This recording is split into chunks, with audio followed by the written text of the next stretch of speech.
Hello, Divine Sunshiners. Stay uplifted, stay motivated, stay ascended. Namaste, Namago.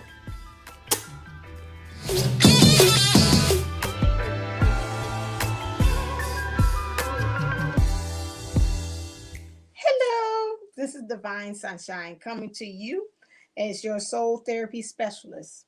I have been taking classes to do more of the soul work that is needed in order for us to find union and wholeness within. So I have changed my title as to what I'm doing because I specialize in past life regression, MAT, and my thing is focus is to make sure that it is that we get ourselves totally in line when we're talking about the soul work, which is the journey of us getting ourselves together from the soul aspect, more so less than the mind.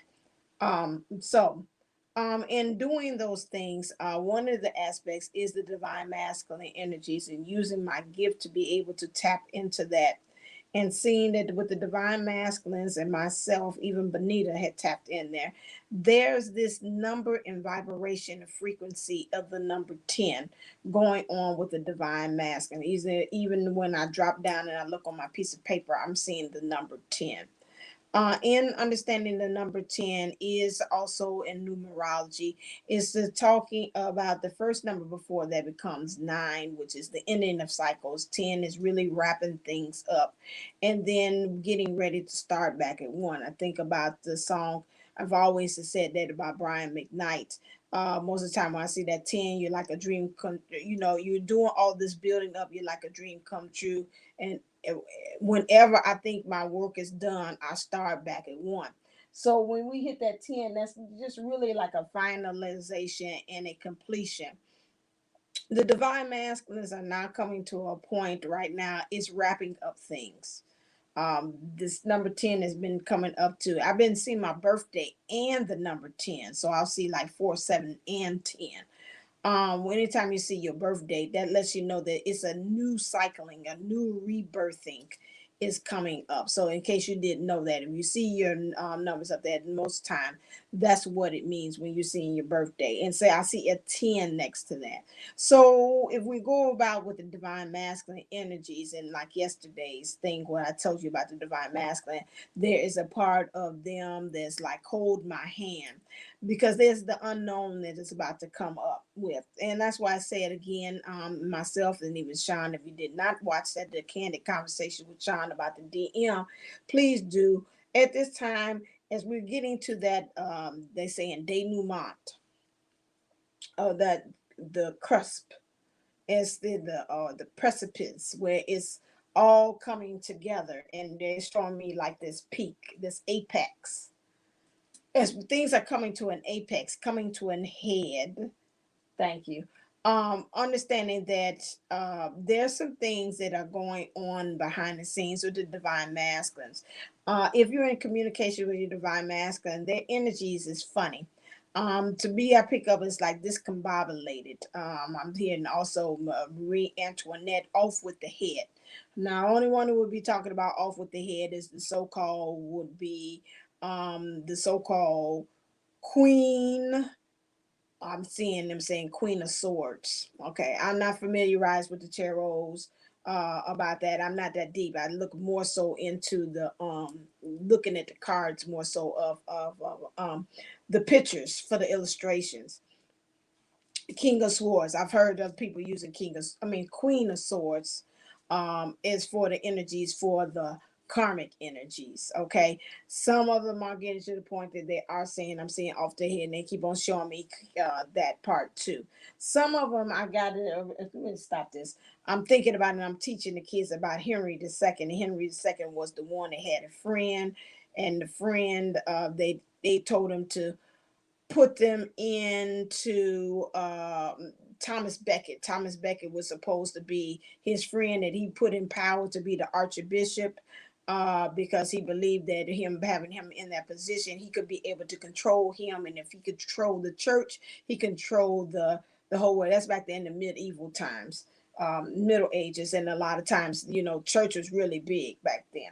Something about that I'm picking up for that, because they keep on saying like somebody, almost like Mahalia Jackson telling Dr. King, she's like, tell him about the dream, King, tell him about the dream. And so I keep on hearing the guys is like, tell him about Henry II, tell him about Henry II.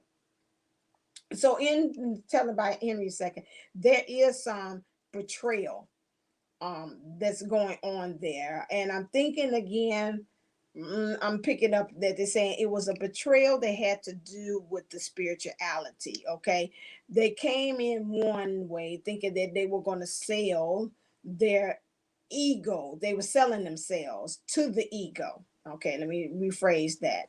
And so they were selling themselves to the ego, but they got into the situation like Thomas Becket did, and found themselves to become, once he got into that, he became deeply religious, deeply devout to the thing. So I won't say that thing says that kind of notifications. So I'm not going to say that, like, oh, they become religious, but it's almost like I'm seeing them saying, I saw the sign.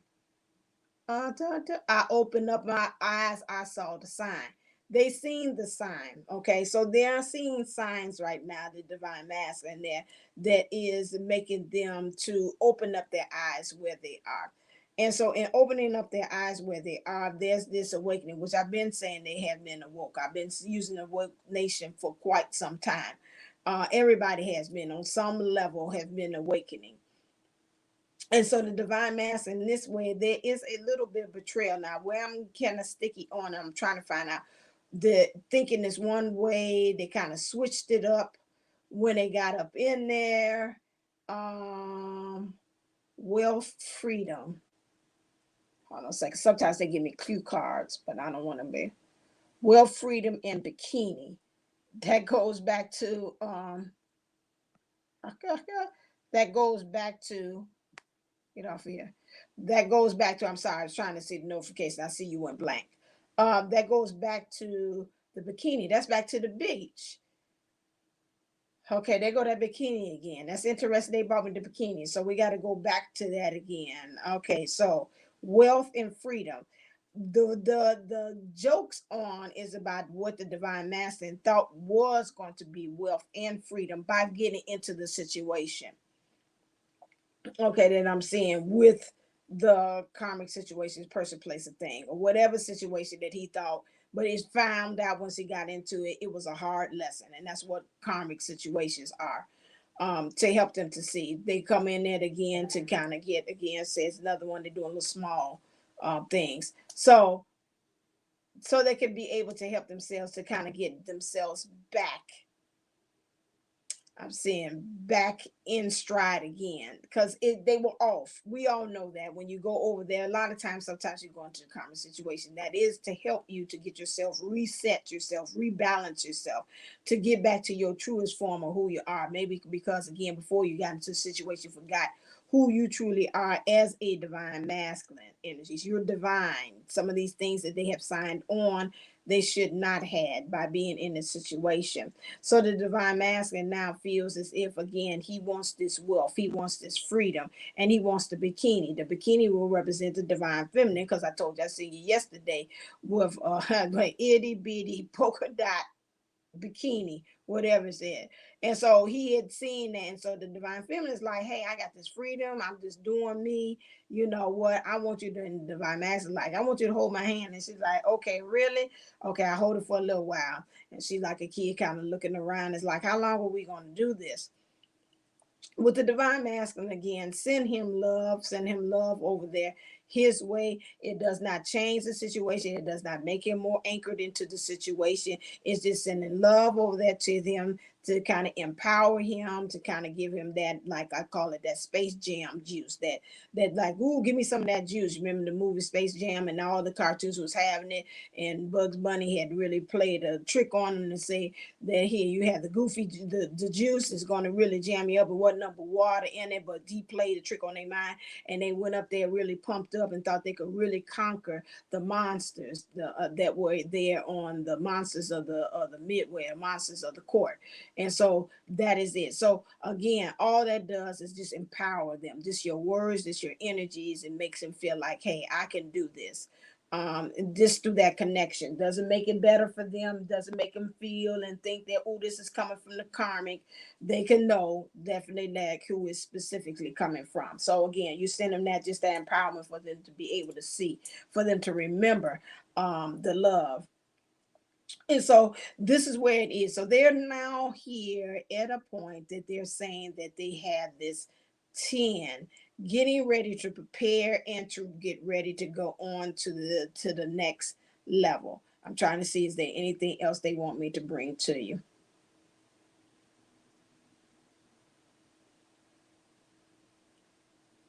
No, that's pretty much it. One of the things that I want to breathe to you, I'll leave you with a key. That's my new thing. Your key to living is more of the understanding of. Well, let me see. What did Benita? She did get some stuff, but I'm trying to see. I think that's pretty much it in a nutshell. Just want to make sure because about that. Key breathing, breath work,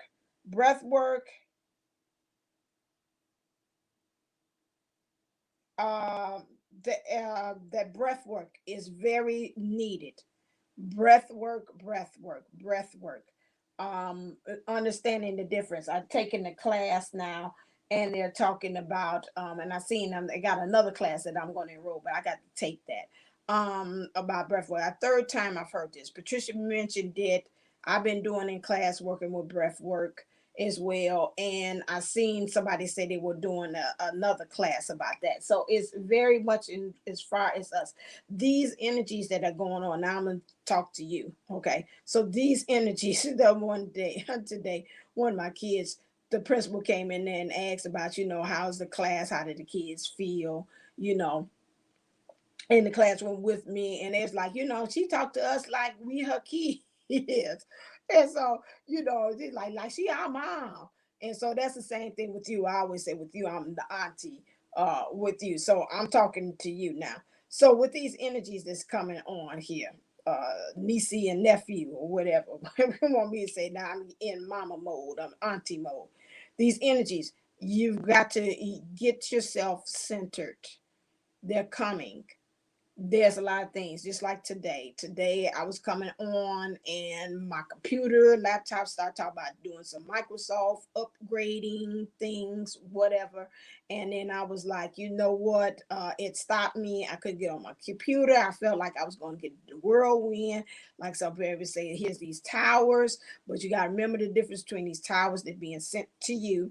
The towers again, those are ones that either they're to show and spirit is bringing to you. The tower came. I could have went whirlwind, went crazy back. How about to say back shit crazy about everything that wasn't working. Phone was too slow, wasn't getting me on there with the kids. Kids is coming on, Miss Booker, ask me questions, all that stuff. And then I was like, oh, I could get swept up with it. I just went on ahead and did my breath work. I breathed to get myself with it. So that's again, in with the mouth, out with the nose. In with the mouth, out with the nose. In with the mouth, out with the nose. Okay? That is what, again, that is one way to help yourself to get yourself back centered. Let me make sure I'm telling you the right thing because I don't want to say it the opposite. And you're like, she told us, but I want to make sure. Hold on a second. Yeah, this is healing. This is what I want. Right, I was right. In with the mouth, out with the nose. Because you know my memory. In with the mouth, out with the nose. To get yourself back again. Breath work is important right now, especially for those of you all that's feeling that. Do that 10 to 13 times for you. There go the number 10 again. 13 means really death, and that's the end of it. Very important during these times. That's the key that I want to leave you with, especially with these things coming around there. So you could become grounded and centered and not be part of the illusion as well. So let me see. Here she go. Let me see if there's anything. Say masculines are okay. I got you. Masculines are definitely, this is from Benita. She said masculines are definitely looking at their emotions and their wounds right now. Um, a lot of tearing down and rebuilding of foundations. Some of the divine masculines are also finding themselves that they're not only transmuting their own feelings, but they're transmuting for the collective. Okay. Um, because she said, according to her, what she kept on seeing was say farewell to the dark of night, and I feel the coming of the sun. One reason, again, that goes back to, like I said, yesterday's thing before she had texted this to me today, was that I said I seen the divine masculine standing in darkness. And again, just standing there by like watching the tide, which is again emotion. So I got a confirmation there as well for the emotions. This is what they're dealing with. Some of them like a discombobulated, which means to me it's just like I feel loopy. It's like I don't have no grounding. I'm just kind of out here. I'm just kind of floating. And it's just all these emotions just kind of passing through me, doing all this stuff. And then I'm like, some of them are saying, like, what the fuck? Excuse my language. So this is kind of like where they are, the divine masculine energies, not only just in the masculine, but in the divine feminine, if you can see about all these things that's happening as well. But these are coming back to, this is like, again, these are tests that you've already had before. These are the tests that you kind of maybe failed before. These are the tests that saying, hey, this is the moment you've been prepared for. Now let me see how you're going to be able to handle it now. Just like I did today. I know a time when I would just throw my hands up and act crazy, and then I was just like centering, hey, okay, what we're gonna do? We're gonna do something different until I find this computer start working. I mean, both of them were acting up. I got two computers in here. One the laptop, and the one's the other one's the backup, and he's old. And so that's that. And so then I just like, hey, you know what? We're just gonna go.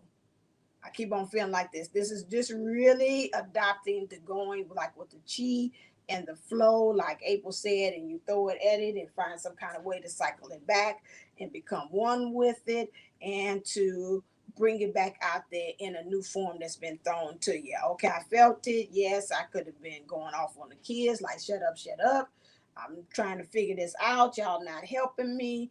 But I was just kind of just like going with the flow. They throw me something, you got to get like Neo. Throw it back. Okay, here's another thing. Bam, next. Just like playing tennis, but in a softer way, like the chi, and taking that energy and doing it. Some of them got served back. Some things I got came along and I did differently. In our divine masculine energies in the world we seeing, we're going to have to move a little differently. We've got to answer to the call and answer to the problems and challenges in a more different way. How can we be able to help and stay centered in that? Is again is in our breath, staying centered, making sure that in the morning that we do find ourselves grounding, especially when we know we have these times and when you got this newness coming up. And I've always said it, and I'm gonna continue to say that in order for you have to say have something new, something else has got to die. There's got to be a shaking up of things to this point. But right now, that's what's happening with the divine masculine. There's a 10 energy, understanding things are coming to a head. Got to kind of restart, reconfigure some things again, so I can get ready to start this new cycle all over again. So this is where we are. Can we get a 10? Woo woo. So this is where we are. All right. Until next time. Got a lot of good things on there. Setting up my new thing about the Patreon. I'm getting that together, waiting for them to kind of give me the all clear on that. Some things that I set up on that. Real goodies about that. Again, save your calendar for doubling down on love. Again, that's going to be 6/6 at 2 p.m. Again, look out for some good stuff about that. And then also the playground experience is going to be moving to its own channel on May 16th. So keep an eye out on that for me to have the nice little thing and a reminder to let you know we're on the move. So there's great things that's happening over here on Divine Unisouls 11. We're going in a different way because this is new age, so we should not. And I hope I am a nice example for you to see that we should not be moving and operating the same way we have been for a while. It's a new age, it's a new dawn, and I'm feeling good. Thank you, archangels, for you all to chime in on. So you know if your chime is divine, they're telling you it's time for us to move a little differently now. Let's get to moving, little children. All right, then, as always, stay uplifted, stay motivated, stay ascending. Namaste, namago. Mwah. Love it. And I'll be talking to you real soon.